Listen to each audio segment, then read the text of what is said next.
صلی اللہ تعالی علیہ وسلم۔ حضرات محترم، اس سے قبل ہم نے پنجتن پاک کی محبت کا ثبوت نبی کریم کی حدیث سے پیش کیا۔ اب پھر کچھ حدیث اور کچھ علماء اہل سنت کی ادب و احترام کے واقعات اور ان کے اقوال ہم آپ کو پیش کریں گے۔ لہذا پھر محبت کے ساتھ مصطفیٰ کریم علیہ الصلوۃ والتسلیم کی بارگاہ میں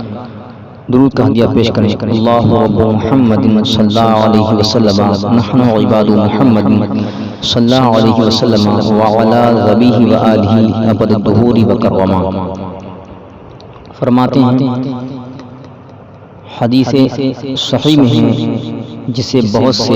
اہل سنن نے روایت کیا ہے کہ جب ابو لہب کی صاحبزادی مکہ معظمہ سے ہجرت کر کے مدینہ طیبہ تشریف لائیں تو کچھ لوگوں نے ان سے کہا کہ تمہاری ہجرت تمہیں بے نیاز نہیں کرے گی، اس لیے کہ تم جہنم کی ایندھن کی بیٹی ہو،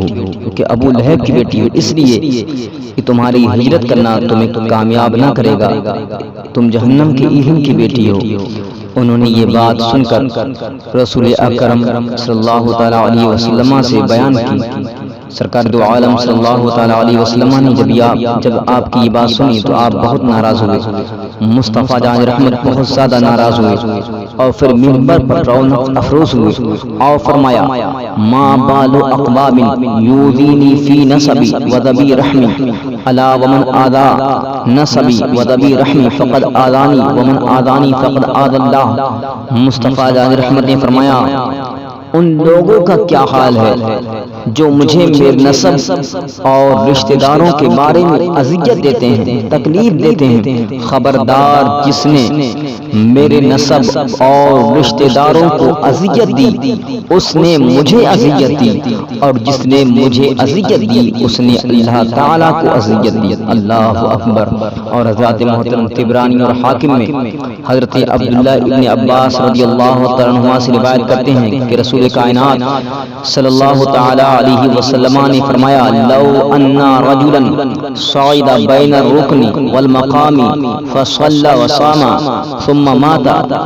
وهو مبغض لأهل بیت محمد صلی اللہ تعالی علیہ وسلم دخل النار۔ مصطفیٰ جان رحمت صلی اللہ تعالی علیہ وسلم ارشاد فرماتے ہیں اگر کوئی شخص بیت اللہ شریف کے ایک گوشے اور مقام ابراہیم کے درمیان چلا جائے اور نماز پڑھے اور روزے رکھے، پھر وہ اہل بیت کی دشمنی پر مر جائے تو وہ جہنم میں جائے گا۔ اللہ اکبر۔ مصطفیٰ جان رحمت نے فرما دیا وہ جہنم میں جائے گا۔ اہل بیت کی دشمنی سے خدا کی پناہ، اللہ خدا کی پناہ۔ بیت اللہ شریف کے سائے میں مقام ابراہیم جیسی متبرک معزز محترم جگہ پر نماز پڑھنے والا،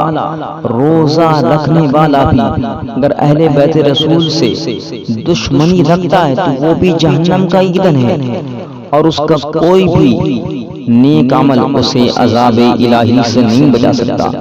لہذا میرے عزیزو، اگر اہل بیت سے کوئی دشمنی رکھے گا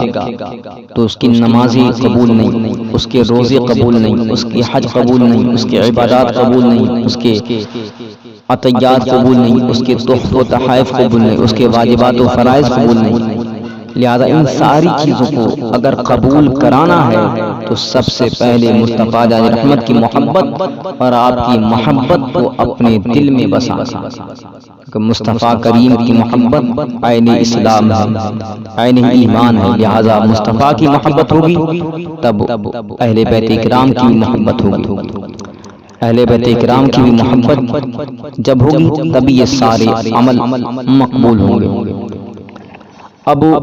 کچھ چیزیں جو ہمارے اکابرین سلف اور خلف کے ارشادات سے ثابت ہوں گی وہ انشاءاللہ آپ کو بیان کی جاتی ہیں۔ فرماتے ہیں اہل بیت کرام رضی اللہ تعالی عنہم اجمعین کی تعریف و توصیف میں ہمیشہ ہمارے اکابرین بزرگان دین خلف و سلف ہمیشہ رطب اللسان رہے، لوگوں نے ان سے محبت رکھنے کی تاکید فرماتے اور لوگوں کو ان سے محبت رکھنے کی تاکید فرماتے رہے اور خود ان سے بے انتہا محبت رکھتے تھے۔ اب اس امت کے سب سے بڑے اکابرین میں سے جن کو انبیاء کے بعد سب سے بڑا مقام دیا گیا ہے، یعنی سیدنا حضرت ابوبکر صدیق رضی اللہ تعالی عنہ، آپ ارشاد فرماتے ہیں کہ صلۃ و قرابت رسول اللہ صلی اللہ تعالی علیہ وسلم احب الی من صلۃ قرابتی۔ حضرت ابوبکر صدیق رضی اللہ تعالی عنہ فرماتے ہیں یعنی رسول اکرم صلی اللہ تعالی علیہ وسلم کے رشتہ داروں کے ساتھ صلہ رحمی کرنا، ان کی خدمت کرنا مجھے اپنے رشتہ داروں کی صلہ رحمی سے زیادہ محبوب ہے۔ مجھے اپنے رشتہ داروں کی خدمت سے زیادہ پسندیدہ یہ امر ہے، یہ عمل ہے کہ مصطفیٰ کریم کے اہل بیت کی میں خدمت کروں۔ اور حضرت عبداللہ ابن مسعود رضی اللہ تعالی عنہ جو جلیل القدر صحابی ہیں اور سابقین اول میں ان کا مقام ہے، وہ فرماتے ہیں کہ حب آل محمد صلی اللہ تعالی علیہ وسلم خیر من عبادت سنہ۔ فرماتے ہیں یعنی رسول اکرم صلی اللہ علیہ وسلم کی آل کی ایک دن کی محبت، مصطفیٰ کریم کی محبت اور آپ کی آل کی محبت ایک سال کی عبادت سے بہتر ہے۔ ایک دن کی محبت ایک سال کی عبادت سے بہتر ہے۔ اللہ اکبر۔ صحابی رسول کے اس قول سے معلوم ہے کہ جو شخص پوری زندگی اہل بیت کی محبت میں گزارے گا وہ قیامت کے دن عظیم خوبیوں والا ہوگا۔ اور عظیم خوبیاں پچھلے آپ کو بیان کیا گیا تھا پچھلے بیان میں کہ مصطفیٰ کریم کے اہل بیت سے محبت کرنے والا مصطفیٰ کریم کے درجے میں ہوگا، یعنی مصطفیٰ کریم کا خدمت گزار ہوگا، مصطفیٰ کریم اور اہل بیت کا خادم ہوگا۔ تو یہ خادم ہونا، یہ خدمت گزار ہونا مصطفیٰ جان رحمت کا یہ بھی بہت بڑا منصب، بہت بڑا مقام ہے۔ اور یہ مقام بھی ہر کسی کو حاصل نہیں ہوگا، یہ مقام بھی انہی کو حاصل ہوگا جو اہل بیت اکرام سے محبت رکھتے ہیں۔ چنانچہ حضرت علامہ یوسف ابن اسماعیل نبہانی رحمۃ اللہ علیہ آپ فرماتے ہیں کہ حضرت امام اعظم ابو حنیفہ رضی اللہ تعالی عنہ نے حضرت ابراہیم بن عبداللہ محض بن حسن مثنى بن حضرت امام حسن رضی اللہ تعالی عنہ کی حمایت کی اور لوگوں کو فتویٰ دیا کہ لازمی طور پر ان کے ساتھ اور ان کے بھائی محمد کے ساتھ رہیں۔ حضرت امام اعظم نے فتویٰ دیا، کہتے ہیں کہ امام اعظم رضی اللہ تعالی عنہ کی قید و بند اصل میں اسی بنا پر تھی، اگرچہ ظاہر میں سبب یہ تھا کہ انہوں نے قاضی کا منصب قبول کرنے سے انکار کیا تھا۔ قاضی کا منصب آپ نے قبول کرنے سے انکار کیا تھا تو کچھ لوگوں نے یہ سمجھا کہ آپ کو جو سزا دی گئی، آپ کو قید و بند میں مبتلا کیا گیا ہے، یہ وجہ نہیں۔ علماء فرماتے ہیں نہیں، حضرت علامہ اسماعیل نبہانی رحمۃ اللہ علیہ فرماتے ہیں کہ یہ بات نہیں تھی، بات یہ تھی کہ لوگوں کو آپ نے اہل بیت کی محبت میں ابھارا تھا، لوگوں کو وصیت حکم دیا تھا، فتویٰ دیا تھا کہ اہل بیت کرام کی حمایت کریں، ان سے محبت رکھیں۔ اور فرماتے ہیں کہ روایت فرماتے ہیں کہ جعفر بن سلیمان نے جب حضرت امام مالک رضی اللہ تعالیٰ عنہ کو کوڑے لگوائے اور جو سزا دینی تھی وہ سزا دی اور انہیں بے ہوشی کی حالت میں اٹھا کر لے جایا گیا، لوگ آپ کے پاس آئے، جب افاقہ ہوا، جب آپ بے ہوشی سے افاقے میں ہوئے تو فرمایا میں آپ لوگوں کو گواہ بناتا ہوں کہ میں نے مارنے والے کو معاف کر دیا۔ بعد میں آپ سے اس کا سبب پوچھا، آپ نے کیوں معاف فرمایا؟ تو فرمایا مجھے خوف ہے مرنے کے بعد رسول کریم کی بارگاہ میں، نبی کریم کی بارگاہ رسالت میں حاضر ہوں گا، میری حاضری ہوگی تو مجھے خوف ہے کہ رسول کریم صلی اللہ علیہ وسلم سے مجھے حیا آئے گی، مجھے مصطفیٰ کریم سے حیا آئے گی کہ میری وجہ سے آپ کی آل کے ایک فرض سے مواخذہ ہوا۔ اللہ اکبر، آپ کی ایک فرض سے میری وجہ سے، میرے سبب سے مواخذہ ہوا۔ کہتے ہیں خلیفہ منصور نے کہا کہ حضرت امام مالک رضی اللہ تعالیٰ عنہ سے کہا گیا کہ میں جعفر سے آپ کا بدلہ دلواتا ہوں، تو حضرت امام مالک نے فرمایا خدا کی پناہ ایسا ہرگز نہیں ہو سکتا، ایسا ہرگز نہیں ہو سکتا، خدا کی قسم جب چابک میرے جسم سے اڑتا تھا، جب چابک میرے جسم سے اڑتا تھا تو میں انہیں نبی اکرم صلی اللہ علیہ وسلم کی قرابت کے سبب، آپ کی قرابت کے سبب، آپ کے رشتے کے سبب معاف کر دیتا تھا۔ اللہ اکبر۔ اور فرماتے ہیں حضرت علامہ نبہانی رحمۃ اللہ علیہ کہ حضرت امام شافعی رضی اللہ تعالیٰ عنہ سرکار اقدس صلی اللہ علیہ وسلم کی آل پاک سے بہت زیادہ محبت رکھنے کے سبب اس حال میں بغداد لے جائے گئے کہ ان کے پیروں میں بیڑیاں پڑی تھیں، بلکہ اہل بیت رسول اللہ صلی اللہ علیہ وسلم سے ان کی محبت یہاں تک پہنچی کہ کچھ لوگوں نے انہیں رافضی تک کہہ دیا۔ اللہ اکبر۔ اور آپ نے جن لوگوں نے رافضی کہا ان کے جواب دیتے ہوئے فرمایا لو کان رفضا حب آل محمد فلیشہد الثقلان انی رافضی۔ فرماتے ہیں اگر آل رسول کی محبت ہی کا نام رافضی ہونا ہے تو جن انسان گواہ ہو جائیں کہ اس معنی میں بے شک میں رافضی ہوں۔ اللہ اکبر۔ اور جو خوش عقیدہ جذبہ محبت میں اہل بیت رسالت کو مخاطب کرتے ہوئے فرماتے ہیں یا اہل بیت رسول اللہ صلی اللہ علیہ وسلم حبکم فرض من اللہ فی القرآن انزلا۔ حضرت امام شافعی فرماتے ہیں یعنی اے رسول کریم صلی اللہ علیہ وسلم کے اہل بیت، آپ لوگوں کی محبت اللہ تعالی کی طرف سے فرض ہے، اور یہ حکم خدائے عز و جل نے قرآن مجید میں نازل فرمایا ہے۔ اور آیت کریمہ ہے قل لا اسألکم علیہ اجرا الا المودۃ فی القربى۔ فرماتے ہیں یعنی اے محبوب تم فرماؤ کہ میں اس پر تم لوگوں سے کچھ اجرت نہیں مانگتا سوائے اس کے میرے قرابت دار کی محبت، قرابت کی محبت۔ اللہ اکبر۔ آل رسول کی عظمت و بزرگی ظاہر کرتے ہوئے امام شافعی رضی اللہ تعالیٰ عنہ فرماتے ہیں یکفیکم من عظیم الفخر انکم من لم یصلی علیکم لا صلاۃ لہ۔ حضرت امام شافعی فرماتے ہیں یعنی آل رسول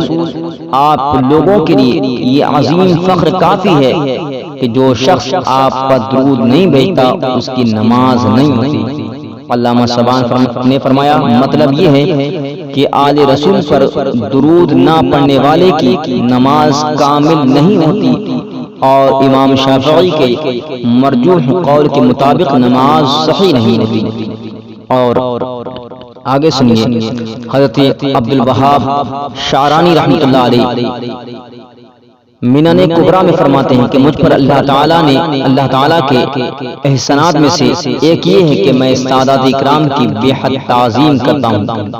اگرچہ لوگ ان کے نسب میں طعن کرتے ہیں، اگرچہ لوگ ان کے نسب میں طعن کرتے ہوں، میں اس تعظیم کو اپنے اوپر ان کا حق تصور کرتا ہوں۔ اسی طرح علماء اور اولیاء کی اولاد کی تعظیم شرعی طریقے سے کرتا ہوں، پھر میں سادات اکرام کی کم از کم اتنی تعظیم و تکریم کرتا ہوں جتنی والی مصر کے کسی بھی نائب یا لشکر کے قاضی کی ہو سکتی ہے، اتنی میں تعظیم و تکریم سادات اکرام کے اولاد کی اور اولیاء کرام کے اولاد کی کرتا ہوں۔ سادات اکرام کے آداب میں یہ ہے کہ ہم ان سے عمدہ بستر، اعلیٰ مرتبے اور بہتر طریقے پر نہ بیٹھیں، ان کی مطلقہ یا بیوہ عورت سے نکاح نہ کریں۔ کیا ادب و احترام سادات اکرام کا! فرماتے ہیں کہ ان کی مطلقہ یعنی طلاق شدہ یا بیوہ عورت سے نکاح نہ کریں، اسی طرح کسی سید زادی سے نکاح نہ کریں۔ ہاں اگر ہم سے کوئی شخص یہ سمجھتا ہے کہ ہم ان کی تعظیم کا حق واجب ادا کر سکتے ہیں اور ان کی مرضی کے مطابق عمل کر سکتے ہیں تو پھر ان سے نکاح کر سکتا ہے۔ اور یہی حضرت علامہ عبد الوہاب شعرانی رحمۃ اللہ علیہ فرماتے ہیں کہ ہم سے عہد لیا گیا کہ ہم ہرگز سید زادی سے نکاح نہ کریں مگر اس وقت کہ ہم اپنے آپ کو ان کا خادم تصور کریں، کیونکہ وہ نبی اکرم صلی اللہ علیہ وسلم کی لخت جگر جگر ہیں، اور جو شخص اپنے آپ کو ان کا غلام تصور کرے اور یہ عقیدہ رکھے کہ اگر میں ان کی نافرمانی کروں گا تو میں نافرمان غلام اور گناہگار ہوں گا، وہ نکاح کرے ورنہ اسے لائق نہ سمجھے۔ جو شخص ان کا اپنے آپ کو غلام سمجھے وہ ان سید زادی سے نکاح کرے، اور جو اس چیز کا تصور نہ لائے وہ ان سے نکاح نہ کرے، اسے اپنے لائق نہ جانے۔ جو شخص تبرک کے لیے ان سے نکاح کرے اسے کہا جائے گا کہ سلامتی غنیمت سے مقدم ہے، سلامتی غنیمت سے مقدم ہے، یعنی یہ خطرہ بہرحال باقی رہے گا کہ ممکن ہے کہ ان کی تعظیم کما حقہ ادا نہ ہو سکے، کما حقہ اہل سادات کی تعظیم ادا نہ ہو سکے، اسی لیے پرہیز بہتر ہے، اجتناب بہتر ہے۔ رہی برکت کی بات تو وہ نکاح کے بغیر اہل بیت کرام کی خدمت کرنے سے بھی حاصل ہو سکتی ہے۔ اور فرماتے ہیں کہ ہم سے عہد لیا گیا کہ اگر ہماری بیٹی یا بہن کا جہیز بے شمار ہو اور کوئی ایسے سید اس کے نکاح کا پیغام دے جن کے پاس اس کے مہر اور صبح و شام کھانے کے علاوہ اور کچھ نہ ہو، تو وہ ان سے نکاح کر دیں اور انہیں مایوس نہ کریں، کیونکہ فقر عیب نہیں ہے جس کی بنا پر پیغام نکاح رد کر دیا جائے، بلکہ فرماتے ہیں بلکہ فقر یہ شرافت ہے۔ آقا کریم سرور کائنات صلی اللہ علیہ وسلم نے اس کی آرزو کی ہے، بلکہ آپ نے رب کریم جل مجدہ سے دعا کی ہے کہ آپ کو قیامت کے دن فقراء مساکین کے گروہ میں اٹھائے، اور دعا کی ہے اے اللہ میرے اہل کا قوت بنا، میری اہل کو قوت بنا، یعنی اتنا کھانا عطا فرما کہ صبح شام اس سے کچھ نہ بچے، بس اتنا کھانا عطا کر کہ صبح شام کھا لیں اور کچھ باقی نہ ہے۔ تو جس چیز کو نبی اکرم صلی اللہ علیہ وسلم نے اپنے اولاد اور اہل بیت کے لیے پسند فرمایا وہ انتہائی فضیلت والی ہے، لہذا جو شخص نادار سید کو اپنی بیٹی کا رشتہ دینے سے انکار کرے اس پر خدائے عز و جل کی ناراضگی کا خوف ہے کہ کل خدائے عز و جل اسے ناراض ہوگا، ہو سکتا ہے اس کی دنیا میں اس کو رسوا کر دے اور آخر میں بھی اللہ رب العزت اس کو رسوا کر دے۔ اسی لیے جب سید زادے کوئی پیغام نکاح بھیجیں اور اس سید زادے کے حالات دنیاوی اعتبار سے خستہ ہوں، فقر میں مبتلا ہو، تو لہذا اس فقر کی بنیاد پر پیغام نکاح کو رد نہ کیا جائے، پیغام نکاح کو قبول کیا جائے اور اپنی بچیوں کا اپنی بیٹیوں کا نکاح ان سے کر دیا جائے۔ اور علامہ شارانی فرماتے ہیں کہ اسی طرح ہم سے عہد لیا گیا ہے کہ جب ہم راستے میں کسی سید یا سیدہ کے پاس سے گزریں جو لوگوں سے سوال کر رہے ہیں، جو سید یا سیدہ لوگوں سے دستے دراز کر رہے ہیں، سوال کر رہے ہیں، تو ہم انہیں اپنی طاقت کے مطابق پیسے، کھانا یا کپڑے پیش کریں حسب استطاعت، فرماتے یا ان سے عرض کریں کہ ہمارے پاس قیام کیجیے تاکہ حسب استطاعت آپ کی ضروریات شرعیہ پوری کی جائیں۔ جو شخص رسول اکرم صلی اللہ علیہ وسلم کی محبت کا دعویٰ رکھتا ہے اس کے لیے یہ بات کس قدر بری ہے کہ وہ آپ کی اولاد کے پاس سے گزرے اور وہ راستے میں سوال کر رہے ہوں مگر یہ شخص انہیں کچھ پیش نہ کرے۔ لہذا برادران اسلام، عزیزان گرامی، اپنی محبت کو اہل بیت کی محبت سے پاکیزہ بناؤ، اہل بیت کرام کی محبت سے اپنے دل کو صاف کرو، اپنے دل کے میل کچیل کو اہل بیت کرام کی محبت سے دور کرو۔ جب اہل بیت کرام کی محبت دل کے اندر ہوگی تبھی مصطفیٰ کریم کی محبت ہوگی، اور جب مصطفیٰ کریم کی محبت ہوگی تبھی رب کریم کی محبت ہوگی، اور جب رب کریم کی محبت ہوگی تو دنیا میں ہمیں عظیم منصب ملے گا اور کل قیامت میں بھی ہمیں عظیم منصب عطا کیا جائے گا۔ استغفر اللہ ربی من کل ذنب واتوب الیہ وما علینا الا البلاغ۔ والسلام علیکم ورحمۃ اللہ۔